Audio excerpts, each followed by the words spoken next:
ক্লাসে আবারও আপনাদেরকে স্বাগতম জানাই।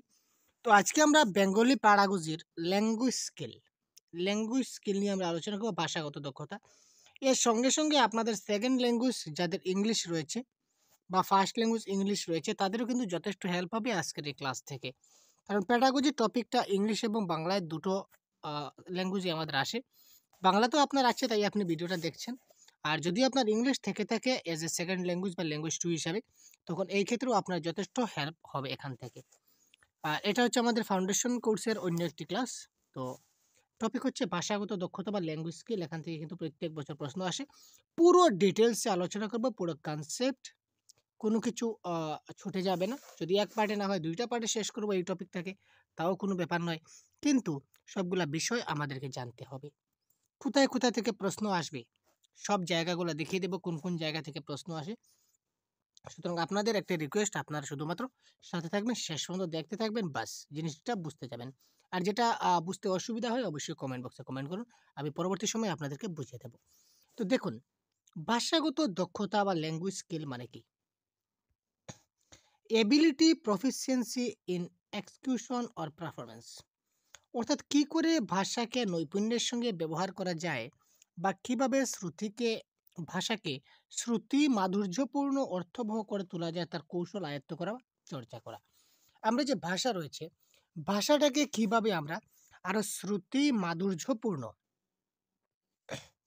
অর্থবহ করে তুলতে পারি, তার যেটা কৌশল, যেটা আমরা আয়ত্ত করবো বা চর্চা করবো, এটাই হচ্ছে এক কথায় ল্যাঙ্গুয়েজ স্কিল। তো এই বলে কিন্তু শেষ নয়, এই বলে কিন্তু কথাং নয়, তার অনেকগুলা টপিক রয়েছে, অনেকগুলা পার্ট রয়েছে। দেখুন, জেনারেলি তার ২ টা পার্ট আছে। জেনারেলি ভাষাগত দক্ষতার কয়টা ভাগ আছে? ২ টা ভাগ। একটা হচ্ছে গ্রহণধর্মিতা। গ্রহণধর্মিতাকে বলা হয় রিসেপটিভ ফাংশন। গ্রহণধর্মিতা অর্থাৎ রিসিপটিভ ফাংশন, যেটা আপনি রিসিভ করবেন, যেটা আপনি গ্রহণ করবেন। ঠিক আছে? আরেকটা হচ্ছে প্রকাশধর্মিতা বা প্রোডাক্টিভ। প্রকাশধর্মিতা বা এক্সপ্রেসিভ। ঠিক আছে? তো এই প্রকাশধর্মিতার আরেকটা নাম আছে যেটাকে আমরা বলতে পারি উৎপাদনমূলক বা প্রোডাক্টিভ। ঠিক আছে? একটা হচ্ছে গ্রহণধর্মিতা, এটা হচ্ছে রিসেপটিভ ফাংশন। আরেকটা হচ্ছে গ্রহণধর্মিতা মানে প্রকাশধর্মিতা। তো প্রকাশধর্মিতার আরেকটি নাম রয়েছে উৎপাদনমূলক ধর্মিতা, বা এটাকে ইংলিশে যদি বলি তাহলে বলবো প্রোডাক্টিভ অথবা এক্সপ্রেসিভ ফাংশন। ঠিক আছে? Next slide. দেখুন, এবার হচ্ছে গ্রহণধর্মিতা বা রেসিপটিভ ফাংশন মানে কি? আমরা তো বললাম যে ২ টা পার্ট রয়েছে, একটা হচ্ছে রিসিপটিভ, একটা হচ্ছে এক্সপ্রেসিভ বা প্রোডাক্টিভ। তো এবার কথা হচ্ছে রিসিপটিভ কি? গ্রহণধর্মিতাটা কি? যা কিছু বলা হয়েছে তা বুঝার ক্ষমতা। যা কিছু বলা হয়েছে, ability to understand spoken language. অর্থাৎ একজনে কোনো একটা কিছু বলল, সেটা আমি বুঝার ক্ষমতা থাকতে হবে। এটা হচ্ছে গ্রহণধর্মিতা। তো আমি বুঝবো কি করে? একজনে একটা কথা বলেছে, সেটা আমি বুঝবো। যা কিছু বলা হয়েছে তা বুঝার ক্ষমতা। তো আমি বুঝবো, কি করে বুঝবো? আমি যদি শুনি তাহলে না বুঝবো, অর্থাৎ শ্রবণ। আমি যদি শ্রবণ করি তাহলে না আমি বুঝবো। আমি এবার যা বলছি সেটা আপনি মনোযোগ সহকারে শুনছেন। আপনি শুনছেন গতিকে জিনিসটাকে বুঝতে পারছেন। যদি আপনি শুনতেন না তাহলে কিন্তু আপনি জিনিসটা বুঝতে পেতেন না। ঠিক আছে ভাই? ক্লিয়ার হচ্ছে? লিখিত ভাষাকে বুঝার ক্ষমতা। ঠিক আছে? Ability to understand written language. এটা হচ্ছে গ্রহণধর্মিতার ২ টা ফাংশন। অর্থাৎ গ্রহণধর্মিতা মানে কি? কথার অর্থ হচ্ছে ability to understand spoken language. যা কিছু বলা হয়েছে তা বোঝার ক্ষমতা। তো যা কিছু বলা হয়েছে সেটা আমরা বুঝবো। কি করে বুঝবো? যদি আমি শ্রবণ করি বা শুনি তখন আমি বুঝবো। ঠিক আছে? তারপর হচ্ছে লিখিত ভাষাকে বুঝার ক্ষমতা। Ability to understand written language. একটা লিখিত লেখা রয়েছে। অর্থাৎ এখানে দেখুন, এখানে ওই জিনিসটা লেখা রয়েছে। ওই জিনিসটাকে আমার কি রয়েছে? লেখা রয়েছে। এখানে লিসেনিং আগে লিখে নিই। শোনা যেটা বলেছিলাম, লিসেনিং। এই এখানে একটা লাইন রয়েছে। হচ্ছে কি বলেছে? Ability to understand written language. ওই রিটেন ল্যাঙ্গুয়েজকে আমাকে আন্ডারস্ট্যান্ড হতে হবে বা বুঝতে হবে যে এখানে কি লেখা আছে। আমি কি করে বুঝবো যে এখানে কি লেখা আছে? পয়েন্ট ওইখানে। পয়েন্টটা ওইখানে ভাই। আমি কি করে বুঝবো এখানে কি লেখা আছে? আমি যদি জিনিসটাকে পড়ি মনোযোগ দিয়ে, আমি যদি জিনিসটাকে পড়ি, তাহলেই কি আমি বুঝতে পারবো। যদি পড়ি না তাহলে কিন্তু বুঝতে পারবো না। সুতরাং রিডিং।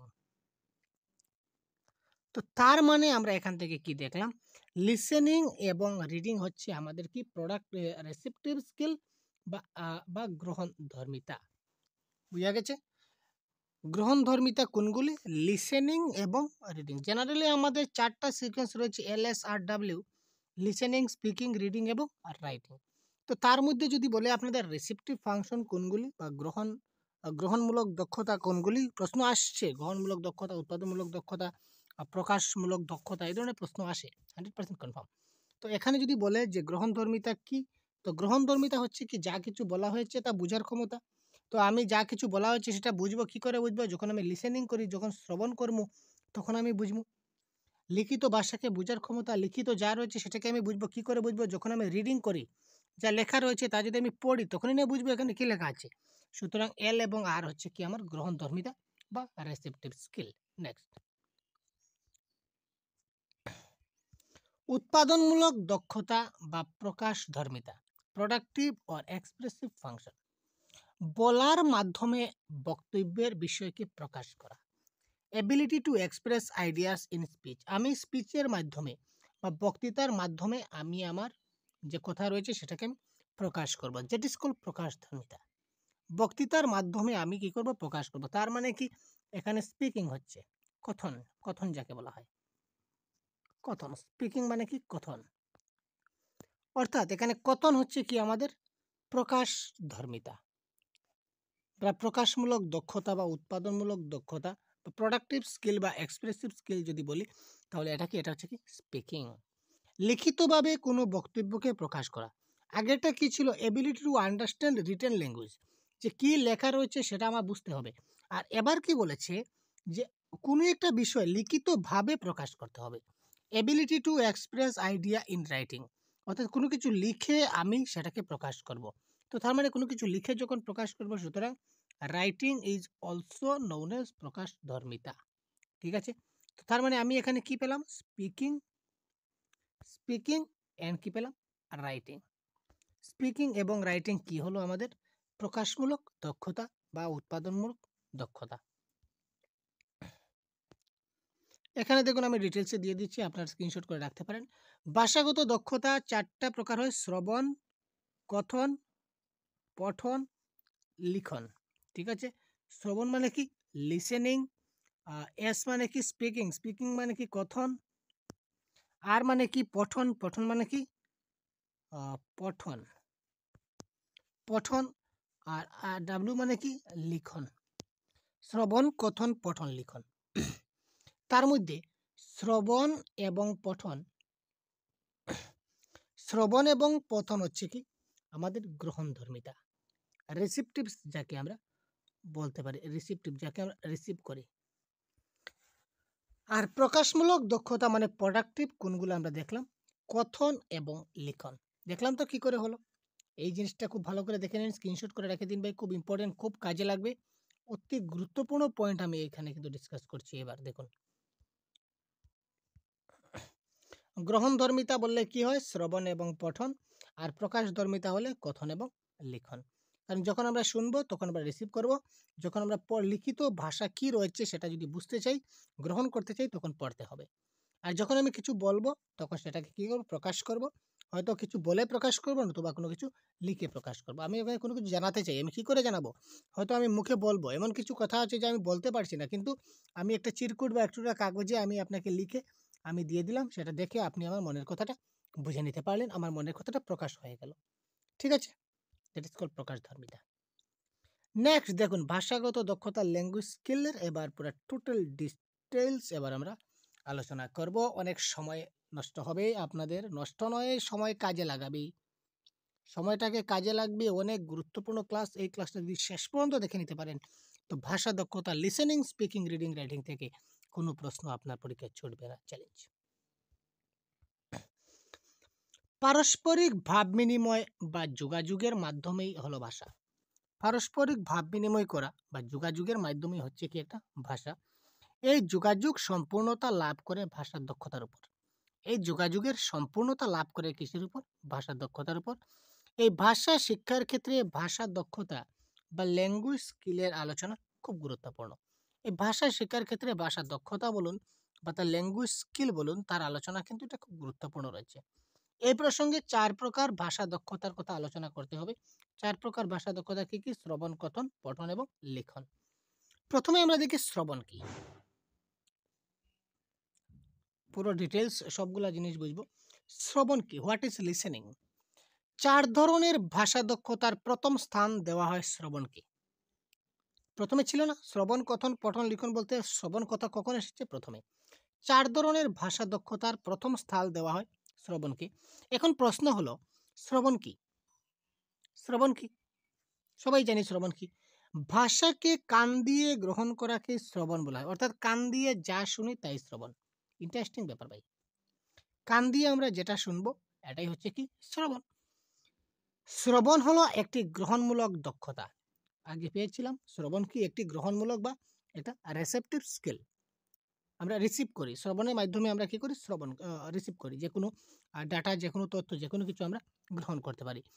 ভাষা শেখার ক্ষেত্রে এটিকে যোগান হিসাবে বিবেচনা করা হয়। ভাষা শেখার ক্ষেত্রে এটিকে একটা ইনপুট হিসেবে ব্যবহার করা হয়। অর্থাৎ এর মাধ্যমে আমরা ইনপুট মানে কি? যেটা প্রবেশ করে। তো শোনার মাধ্যমে আমাদের মস্তিষ্কে কিছু একটা প্রবেশ করে। আর বলার মাধ্যমে সেটা আউটপুটের কাজ করে। যেকোনো ভাষা শেখা শুরু করার আগে শিক্ষার্থীকে সেই ভাষা শোনানোর ব্যবস্থা করা উচিত। যেকোনো একটা ভাষা যদি আমি শিশুকে শেখাতে চাই, তো শেখানোটা শুরু করার আগে ওই ভাষাটা শিশুকে কি করতে হবে? শোনানোর ব্যবস্থা করতে হবে। শিশুটাকে আগে প্রথমে ওই ভাষাটা শোনাতে হবে, তারপর সে শিখবে। যদি সে নাই শুনে, তাহলে আমি যদি কোনো ভাষা নতুনভাবে যদি কোনো ভাষা না শিখি, তাহলে কি আমি শিখতে পারবো? কখনোই না। আমাকে শিখতে গেলে প্রথমে ওই ভাষাটা আমাকে কি করতে হবে? শুনতে হবে। এই শ্রবণের অর্থ নিতান্ত কয়েকটি শব্দ বা সাউন্ড শোনা নয়, বরং অপরের বক্তব্য বোঝা। এই যে শ্রবণের অর্থ হচ্ছে আমি আপনার কাছ থেকে কয়েকটি শব্দ শুনে নিলাম বা এই শব্দের সাউন্ডগুলা শুনে নিলাম, এটাকে শ্রবণ নয়। বরঞ্চ আপনি কি বলছেন, আপনার সম্পূর্ণ বলাটা আমাকে বুঝতে হবে। আপনি চিং পং চাং পং চাং একটা ল্যাঙ্গুয়েজ রয়েছে, ঠিক আছে, ধরে নিন আপনি একটা ল্যাঙ্গুয়েজ বললেন। তো ওই ল্যাঙ্গুয়েজে আপনি কি বললেন ওইটা আমাকে কি করতে হবে? ভালো করে বুঝতে হবে যে আপনি কি বলছেন। ঠিক আছে? আমি আপোনাৰ ওচৰত এতিয়া লৈ আহিছোঁ এটা গুরুত্বপূর্ণ ক্লাস। এটা হচ্ছে আসামিস ল্যাঙ্গুয়েজে বলা। তো এবার আমি যদি ভালো করে এই আপনি কি বললেন সেটা যদি আমি ভালো করে বুঝে নিতে পারি, তার মানে আমার শ্রবণ সার্থক। আর আমি যদি আপনি কি বললেন যদি আমি বুঝতে না পারি, তাহলে আমার শ্রবণটা সার্থক নয়। তো ওটাই বলেছে যে শ্রবণের অর্থ এক কথায় হচ্ছে কি? অপরের বক্তব্যটা বোঝা। সাধারণ অবস্থায় বাস্তব জীবনে আমরা ২ ধরনের শ্রবণ পরিস্থিতির সম্মুখীন হই। তো সাধারণ অবস্থায় বাস্তব জীবনে আমরা কয় ধরনের শ্রবণ পরিস্থিতি দেখা যায় আমাদের সামনে? ২ ধরনের শ্রবণ পরিস্থিতি আমাদের সামনে কি করে দেয়? দেখা দেয়। কি, কি? একটা হচ্ছে পারস্পরিক ক্রিয়া প্রতিক্রিয়া ছাড়া শোনা বা একমুখী শ্রবণ প্রক্রিয়া, ওয়ান ওয়ে কমিউনিকেশন। একটা আছে কি? একমুখী শ্রবণ প্রক্রিয়া। আরেকটা হচ্ছে কি? বোথ ওয়ে কমিউনিকেশন, পারস্পরিক ক্রিয়া প্রতিক্রিয়ার মাধ্যমে শোনা বা দ্বিমুখী শ্রবণ প্রক্রিয়া। মানে কি? বুঝলাম না। দেখি তো ভাই। একমুখী শ্রবণ প্রক্রিয়া বা ওয়ান ওয়ে কমিউনিকেশন মানে কি? এক্ষেত্রে আমরা কথা শুনলেও তার কোনো প্রতিক্রিয়া জানাতে পারি না। ফর এক্সাম্পল বেতার বা দূরদর্শন। যদি আপনি বেতার, বেতার মানে কি? রেডিও। যদি আপনি রেডিও বা টিভি দেখেন, রেডিওতে কি বলছে সেটা আপনি শুনতে পাচ্ছেন। অবশ্যই শুনতে পাচ্ছেন। টিভিতে কি বলছে সেটা আপনি শুনতে পাচ্ছেন। কিন্তু আপনি কোনো রিপ্লাই দিতে পারবেন না। আর আপনি রিপ্লাই দিলেও আপনার কথা রেডিও শুনবে না, টিভি শুনবে না। ঠিক আছে? ধরে নিন টিভিতে একটা নিউজ চলছে। এই চ্যানেলে ওই নিউজটা চলছে। আপনি যদি তখন আপনি টিভির সামনে বসে যদি সাংবাদিককে বলেন, "আরে ওই নিউজটা চেঞ্জ করে আগের নিউজটা দাও তো। বা একটু আগে কি নিউজটা দিলে? আমি তো ঠিক ভালো করে বুঝতে পারলাম না। ওই নিউজটা তুমি আবার দাও।" টিভি সেন্টারে যে বসে আছে সে কি আপনার কথা শুনবে? আপনি যে টিভির সামনে বসে আছেন সে কি জানে? সে আপনার কথা শুনবে না। একমুখী শ্রবণ প্রক্রিয়া। সে তার এক মুখ দিয়েই সে বলতে যাবে। আপনার কোনো কথা এখানে কাজে লাগবে না। কিন্তু আপনি শুনছেন, আপনি শ্রবণ করছেন। Got this point? আপনি কিন্তু শ্রবণ করছেন টিভির সামনে বসে বা রেডিওর সামনে বসে। কিন্তু আপনার কোনো কথা এই ব্যক্তি শুনবে না। দ্যাট ইজ কল্ড একমুখী শ্রবণ প্রক্রিয়া। বা পাবলিক অ্যাড্রেস সিস্টেম। আমরা অনেক সময় রেল স্টেশন, বাস স্টেশন বা শপিং মলে গেলে আমরা অনেক সময় কি অ্যানাউন্সমেন্ট দেখি। ঠিক আছে? গাড়ির সংখ্যা ৫, ৬, ৬, ৭, ৮ गुवाहाटी से दिल्ली जाने वाली ट्रेन अभी फिलहाल नंबर 1 প্ল্যাটফর্ম में आ रही है। সেটা আপনাকে জানানো হয়। আপনি কি তার আপনি কি সেই প্রসঙ্গে সঙ্গে, সঙ্গে আপনি কি কোনো তাকে উত্তর দিতে পারেন? যে কেন ১ নম্বরে আসছে, ২ নম্বরে আসলে কি হয়? আপনি বসে আছেন প্ল্যাটফর্মে বা আরে ভাই এই ধরনের অ্যানাউন্স দিও না, এটা বন্ধ করো। আপনি কি তার সঙ্গে কমিউনিকেট করতে বা যোগাযোগ করতে পারেন? না। অর্থাৎ পাবলিক অ্যাড্রেস সিস্টেম জনস্বার্থে প্রচারিত বার্তা অর্থাৎ বিমানবন্দর, rail station, bus stand, shopping mall ইত্যাদি স্থানের ঘোষণাগুলো কি হয়? একমুখী শ্রবণ প্রক্রিয়া হয়। আমরা শুনতে পাই কিন্তু কোনো কিছু বলতে পারি না, রিপ্লাই করতে পারি না। প্রশ্ন আসবে ভাই, কি প্রশ্ন আসবে? যেমন ধরুন আমরা যে আ রেল স্টেশনের যে ঘোষণা, এই ঘোষণাটি কি ধরনের শ্রবণ প্রক্রিয়া? প্রশ্ন আসবে, ছেড়ে যাবে না আপনাকে। সুতরাং কনসেপ্ট ক্লিয়ার মোস্ট ইম্পর্টেন্ট ভাই। ভাষণ এবং বক্তৃতা প্রভৃতি। এক্ষেত্রে আমরা ক্রমান্বয়ে বলি ও শুনি কথাটিকে পুরোপুরি বোধগম্য করার জন্য পুনরাবৃত্তির আবেদন রাখতে পারি। এর মাধ্যমগুলি সাক্ষাতে কথোপকথন, টেলিফোনে কথোপকথন, কোনো বিষয় তথ্য সংগ্রহ, সেটা আমরা বুঝে নিতে পেরেছি। তারপর দেখুন দ্বিমুখী শ্রবণ প্রক্রিয়া। ঠিক আছে? দ্বিমুখী শ্রবণ প্রক্রিয়া কি? অর্থাৎ কি? আপনি একজনের সঙ্গে কথা বলছেন। ওই ব্যক্তিটাও কি করবে? আপনার সঙ্গে ধরুন সামনাসামনি বসে আছেন। ধরে নিন কোনো একটা ইন্টারভিউ। কোনো একটা আপনি ইন্টারভিউতে গেলেন। ইন্টারভিউতে যাওয়ার পরে কি হবে? এক্সামিনার যে থাকবে আপনার একদম সামনাসামনি বসবে। আপনি কি বলবেন আপনার কথা বুঝে অন্যজন কথা বলবে। ধরে নিন আপনারা ২ জন বন্ধু, 2 ফ্রেন্ড। আপনারা খুব ২ জন ভালো বন্ধু। আপনারা কথা বলছেন এই ক্ষেত্রে বসে। আপনারা কথা বলছেন। তো কথা বলতে, বলতে এক বন্ধুর কথা শেষ হওয়ার পর আরেক বন্ধু বলবে। অর্থাৎ কোন রিলেটেড কথা বলছে ওইটা অর্থাৎ বুঝতে পারছেন তো? ২ জনে মিলেমিশে যেটা কথা বলা সেটা হচ্ছে কি? দ্বিমুখী শ্রবণ প্রক্রিয়া। তো শ্রবণ দক্ষতা অর্জনের গুরুত্ব এবং প্রয়োজনীয়তা কি রয়েছে? পুরো ডিটেইলস জানবো।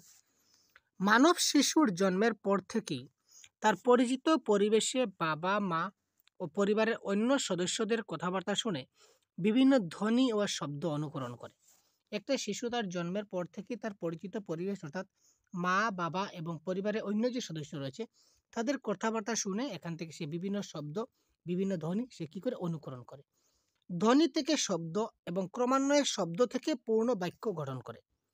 ওই শিশুটা ধ্বনি থেকে শব্দ তারপর ক্রমান্বয়ে শব্দ থেকে পূর্ণ বাক্য গঠন করে।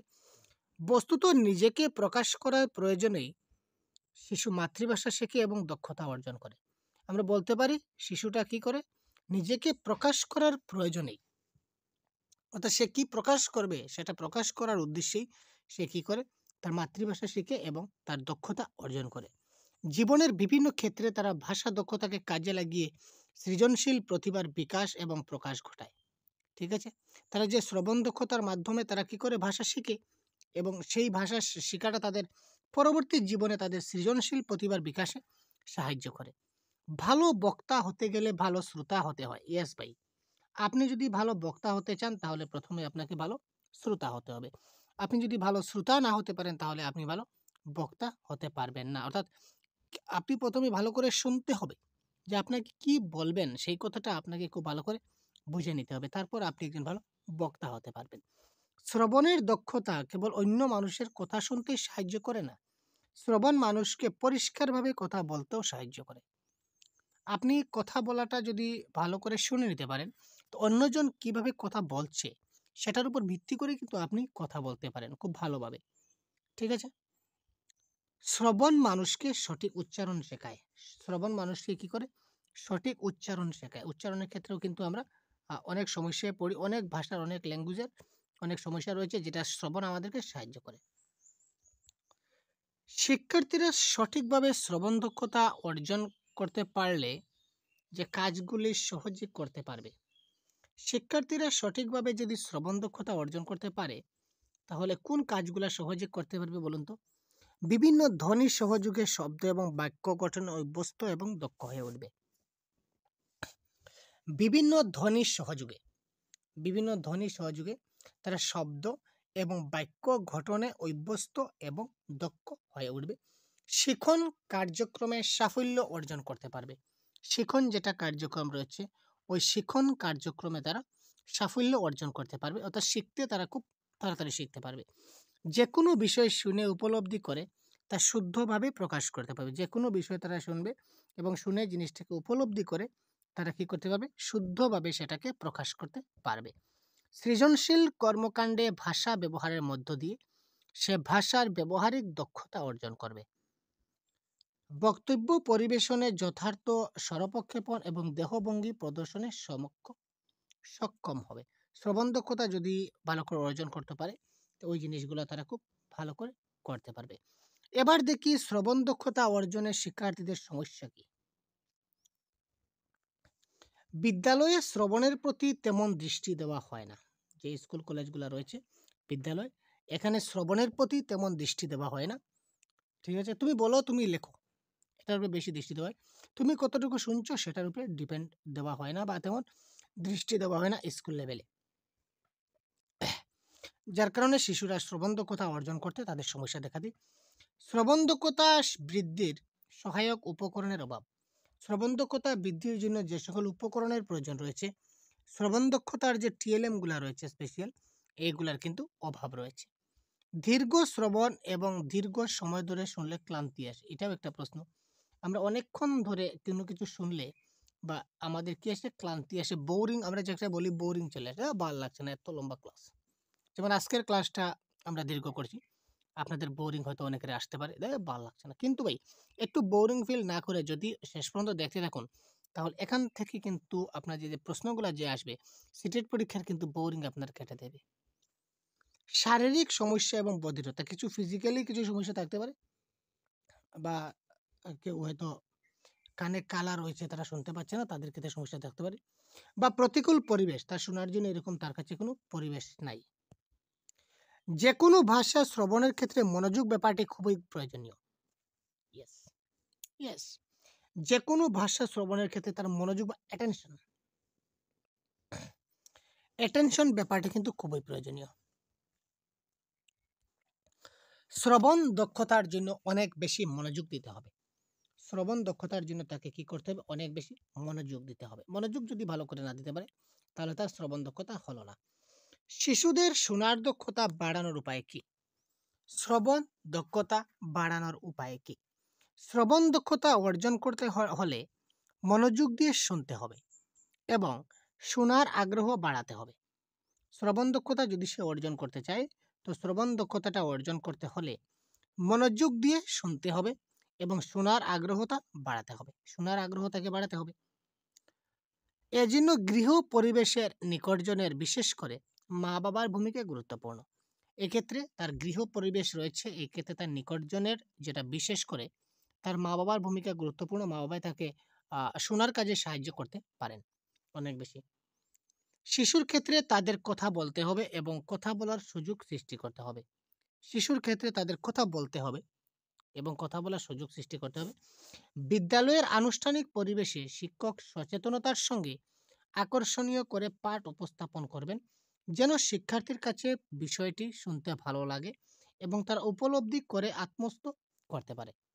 বিদ্যালয়ে আনুষ্ঠানিক পরিবেশে শিক্ষক কি করবেন? সচেতনতার সঙ্গে আকর্ষণীয় করে একটা পাঠ উপস্থাপন করবেন, যেন শিক্ষার্থীর কাছে বিষয়টা শুনতে কি লাগে? ভালো লাগে। বিদ্যালয়ে এমনভাবে শিক্ষক মহাশয় ক্লাস করবেন, একটা আকর্ষণীয় ক্লাস করবেন, অর্থাৎ শিক্ষার্থী শুনতে যাতে ভালো লাগে, শুনতে আরাম লাগে, এই ধরনের ক্লাস তিনি করবেন, যার ফলে শিক্ষার্থীরা কি করবে? তাদের শোনার প্রতি তাদের ইন্টারেস্ট বৃদ্ধি পাবে। শোনার ক্ষেত্রে শিক্ষার্থীরা কোনো সমস্যার সম্মুখীন হচ্ছে কিনা না, সেই বিষয়ে শিক্ষককে দৃষ্টি দিতে হবে। শোনার ক্ষেত্রে, শ্রবণের ক্ষেত্রে শিক্ষার্থী, তারা যে শুনছে, কানে শুনছে, এই ক্ষেত্রে শিক্ষার্থীর কোনো সমস্যা হচ্ছে কিনা না, সেই বিষয়ে শিক্ষককে কি করতে হবে? দৃষ্টি দিতে হবে। এক্ষেত্রে শারীরিক, মানসিক বা পরিবেশগত সমস্যা থাকতে পারে, যেমন শিক্ষার্থীর শ্রবণ ইন্দ্রিয়ের ত্রুটি, অমনোযোগ, অনাগ্রহ, জড়তা, শঙ্কা প্রভৃতি। শিক্ষার্থী শুনতে পাচ্ছে কিনা না, সেই বা শুনতে আরাম পাচ্ছে কিনা না, ভালো লাগছে কিনা না, এই দিকে শিক্ষক মশাই একটু গুরুত্ব দিতে পারেন। এক্ষেত্রে তার শারীরিক, মানসিক বা পরিবেশগত সমস্যা থাকতে পারে, যেমন আহ শিক্ষার্থীর শ্রবণ ইন্দ্রিয়ের ত্রুটি। শ্রবণ ইন্দ্রিয় মানে কি? যদি শুনতে পায়, মানে কান, কানে সমস্যা রয়েছে। অমনোযোগ, তার কি রয়েছে? তার মনোযোগ নাই। শিক্ষক মশাই তাকে মনোযোগ দেবেন। অর্থাৎ তার মনোযোগ বৃদ্ধির জন্য যা করতে হবে, অনাগ্রহ, তার আগ্রহ নাই, তাকে আগ্রহ ইন্টারেস্ট বাড়াতে হবে তার শোনার প্রতি। জড়তা বা শঙ্কা, সে ভয় পাচ্ছে, তার ভয়টাকে কি করতে হবে? দূর করতে হবে। শিক্ষণ কার্যাবলীতে শোনার গুরুত্ব প্রয়োজনীয়তা উপলব্ধি করে শিক্ষককে অত্যন্ত সচেতনতার সঙ্গে এসব সম্ভাব্য সমস্যা চিহ্নিত করে শ্রবণ দক্ষতা অর্জনে শিক্ষার্থীদের সহায়তা। কারণ একজন শিক্ষক তিনি জানেন যে শ্রবণের কতটুকু গুরুত্ব রয়েছে, কতটুকু প্রয়োজনীয়তা রয়েছে। এই এজ এ শিক্ষক তিনি যেহেতু জানেন যে শোনার গুরুত্ব এবং অপ্রয়োজনীয়তা কতটুকু রয়েছে, ওই জিনিসটাকে উপলব্ধি করে শিক্ষককে অত্যন্ত সচেতনভাবে সেই সমস্যাটা সমাধান করে শ্রবণ দক্ষতা অর্জনে শিক্ষার্থীদের সহায়তা দিতে হবে। ভালোভাবে শোনার জন্য প্রয়োজনীয় পরিবেশ সৃষ্টি করে বিষয়বস্তু আয়ত্ত করার জন্য শিক্ষক অনুশীলন কার্যক্রমের ব্যবস্থা করবেন। ভালোভাবে শোনার জন্য প্রয়োজনীয় একটা পরিবেশ তিনি সৃষ্টি করবেন এবং বিষয়বস্তু আয়ত্ত করার জন্য শিক্ষক অনুশীলন কার্যক্রমের কি করতে পারেন? তিনি ব্যবস্থা। তো দেখুন, শ্রবণ সম্বন্ধে আমরা কোন কোন পয়েন্টগুলো দেখলাম, পয়েন্টগুলো একবার দেখে নিই। It helps in permanent learning, এটা পার্মানেন্টলি শিখনে আমাদের সাহায্য করে। যে জিনিসটা আমরা খুব ভালো করে শুনে নেব, সেটা আমাদের মাথায় মস্তিষ্কে থাকবে, সেটা আমাদের শিক্ষা হয়ে গেল। It is fundamental to the entire process of mastering, পুরোপুরি আয়ত্ত করা। অ্যান্ড ইউজিং এ ল্যাঙ্গুয়েজ, যেটা আমরা খুব ভালো করে শুনে নেব, সেটাকে আমরা পুরোপুরি আয়ত্ত করে নেব এবং সেটাকে আমরা ভাষায় ব্যবহার করতে পারি শ্রবণের মাধ্যমে। It helps to understand and act according to the emotional stage of the speaker. ঠিক আছে, অর্থাৎ সেই শোনার পর, একটা কথা শোনার পর সেই বক্তা কিভাবে কথা বলছেন, বক্তার যেটা এমোশনাল স্টেটমেন্ট, সেটা আমরা বক্তার সেই অভিনয় দেখে বা বক্তার কথাবার্তা শুনেই আমরা কিন্তু বুঝতে পারি বক্তার মনের কথা অনেক সময়। It is the stepping stone of action, yes বড়িয়া। It helps to communication purpose, it's বহুত বড়িয়া, এটা সবচেয়ে highlighted point. It helps to communication purpose, ঠিক আছে, এটা আমাদের কি করে? যোগাযোগ স্থাপনের একটা মাধ্যম। শ্রবণের মাধ্যমে আমাদের কি হয়? যোগাযোগ স্থাপনটা বিল্ড হয়, বড়িয়া হয়। আমরা যত ভালো যোগাযোগ ব্যবস্থা স্থাপন করতে পারবো, তত আমাদের ক্ষেত্রে ততই মঙ্গল হবে, ভালো হবে। ঠিক আছে, আর সে যোগাযোগ সম্পর্কটা স্থাপন করতে গেলে আমাদের লিসেনিং বা শ্রবণ অত্যন্ত জরুরি। তো শ্রবণের প্রকারভেদ আমরা আগে দেখলাম। দেখুন, ইন্টারেক্টিভ বা অ্যাক্টিভ, আমরা আগে যে দেখেছিলাম সেটা দ্বিপাক্ষিক শ্রবণ। তারপর হচ্ছে নন ইন্টারেক্টিভ মানে একপাক্ষিক শ্রবণ, একটু আগে যেটা বলছিলাম। ইন্টারেক্টিভ শ্রবণ মানে কি? দ্বিপাক্ষিক শ্রবণ মানে কি?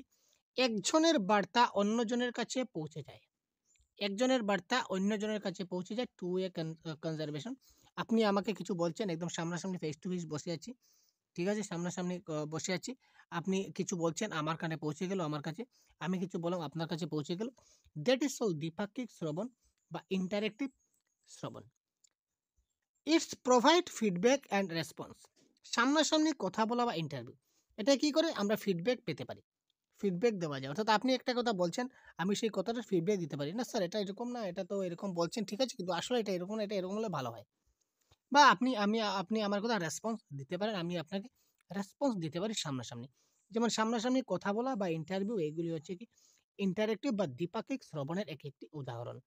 তারপর নন ইন্টারেক্টিভ মানে কি? একপাক্ষিক শ্রবণ। তো একপাক্ষিক শ্রবণ মানে কি? একজনের কথা শ্রোতার কাছে স্বাভাবিক ভাষায় এসে পৌঁছায়, ওয়ান ওয়ে কনজারভেশন। একজন কথা বলছে, তার কথাটা যে শুনছে তার কাছে স্বাভাবিকভাবেই, ন্যাচারালি বা নর্মালি এসে তার কাছে পৌঁছাবে, কিন্তু সে কোনো রিপ্লাই দিতে পারবে না। রিপ্লাই দিলে কথাটা যে যার কাছ থেকে শুনছে সে কিন্তু কোনো রিপ্লাই দিতে পারবে না। যেমন কিভাবে? সিনেমা, টিভি, রেডিওর বিষয়ে শ্রবণ করা, অথবা কোনো রকম ঘোষণা শোনা ইত্যাদি। আমরা আগে যে কথা বলেছিলাম যে সিনেমা, টিভি, রেডিওর যে কোনো বিষয় যদি আমরা শ্রবণ করি, সেটা শ্রবণ করছে, ঠিক আছে, আমাদের কানে এসে পৌঁছাচ্ছে, কিন্তু আমার কথা আমি যদি বলি, আরে ভাই কি বলেন, আরেকবার বলুন না, রেডিও কি শুনবে? কোনো রকম ঘোষণাও কিন্তু জেনারেলি পাবলিক অ্যানাউন্সমেন্টে রাস্তা দিকে মাইক নিয়ে জুড়ে জুড়ে চিৎকার করে করে ঘোষণা দিয়ে যাচ্ছে। আমি ঘরে বসে ঘোষণাটা শুনছি, যদি বলি আরে ভাই কি বলছেন, একটু জুড়ে বলুন, আসতে বলুন, সে কি আমার কথা শুনবে? সে তার ঘোষণা দিয়ে দিয়ে চলে গেছে।